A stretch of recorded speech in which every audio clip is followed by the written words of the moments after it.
Bonjour à tous et bienvenue sur boursicoté.com pour cette nouvelle analyse technique Forex, matières premières et crypto-monnaies avec une paire de devises euro-dollar qui continue ici à se stabiliser autour des 1.1615. Donc on valide ici l'ancienne zone de résistance plutôt comme support, mais ce support semble fragile puisque on évolue depuis 3 ou 4 séances plutôt sous la moyenne mobile 20 exponentielle, ce qui laisserait présager plutôt d'une poursuite du mouvement baissier qui pourrait s'accélérer ici sous 1.1480. Donc pour l'instant, on n'est pas encore sur un contact avec la bande de Bollinger inférieure, mais on s'en rapproche dangereusement.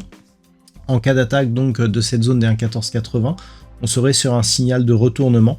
Et en cas de rupture, eh bien, on pourrait avoir un objectif ici qui se situe à 1.1240. Si les cours rebondissent et repassent au-dessus de ces moyennes mobiles, eh bien l'objectif reste un retour ici sur cette zone intermédiaire des 1.1810, zone de résistance ici intraday qui s'était donc construite sur cette phase de cotation au début du mois de juillet. Sur la paire de devises livre sterling contre dollar américain, là aussi on se stabilise sur une zone de support, donc juste en dessous ici de la zone des 1.3420. Je rappelle que cette zone était une zone majeure suite au retournement ici qui s'était produit lors de l'automne dernier. Donc globalement, cette zone agit toujours comme support. Il y a un enfoncement, mais on peut considérer que l'on est dans l'épaisseur du trait. D'un point de vue court terme, on est sur un quasi-contact ici avec la bande de Bollinger inférieure. Donc il faudrait casser ici ces moyennes mobiles et plus globalement la zone des 1.3630 pour repartir sur un biais haussier. Donc là actuellement on est sur une phase de neutralisation. Soit on casse ici et on valide une rupture donc de la zone des 1.3080 et donc le signal est forcément baissier en direction des 1.3270 dans un premier temps, mais qui pourrait s'étendre vers 1.3140.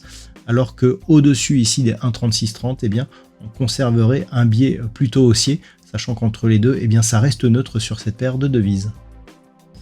Sur l'or, toujours peu de choses à dire, il n'y a quasiment plus de volatilité sur cette active, donc toujours une phase de consolidation horizontale entre 3260 et 3500 dollars l'once, toujours dans une dynamique moyen terme qui reste haussière, mais dans une zone d'attente, peu de volume, peu de volatilité.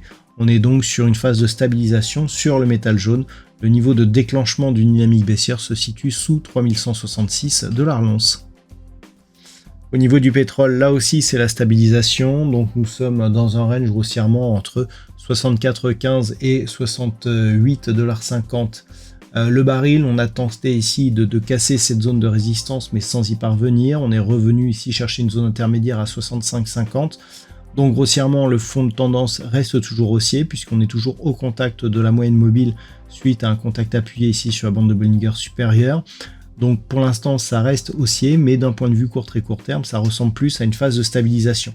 La dynamique haussière se réactiverait au-dessus ici des 70,30 $ le baril, alors que la dynamique deviendrait baissière s'il y avait une cassure de la zone des 64,15 $ le baril. Entre les deux, c'est un petit peu l'incertitude, avec une priorité plutôt haussière du fait de la tendance et de cette accélération que nous avons connue donc durant le mois de juin. Et enfin sur le Bitcoin, eh bien, il semblerait que l'on teste à plusieurs reprises cette zone des 120 000 $ pour un Bitcoin, cette zone qui avait été donnée en tant qu'objectif suite à la cassure ici de la zone des 112 000 par rapport à une extension de Fibonacci prise ici sur la phase de consolidation. Force est de constater que cette zone d'objectif est bien un niveau technique intéressant, donc cette projection était globalement assez satisfaisante.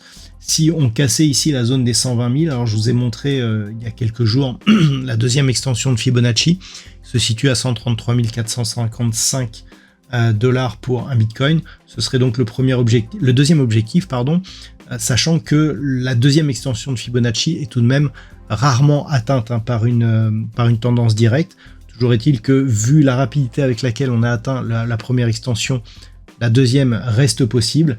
Il faudrait pour cela ne pas repasser à la baisse ici sous la zone des 112 000 $ pour un Bitcoin. Donc ça reste forcément positif et potentiellement dynamique sur cette crypto-monnaie. On a un bon nombre de crypto-monnaies qui ont des dynamiques haussières très intéressantes actuellement, que ce soit les cryptos principales ou certaines altcoins.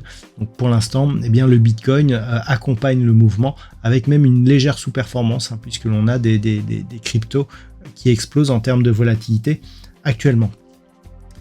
Voilà donc ce que l'on peut dire sur l'analyse technique de ces principaux actifs de marché. Je vous souhaite de passer une très bonne soirée. On se retrouve dès demain pour d'autres analyses techniques, toujours sur le site boursicoté.com.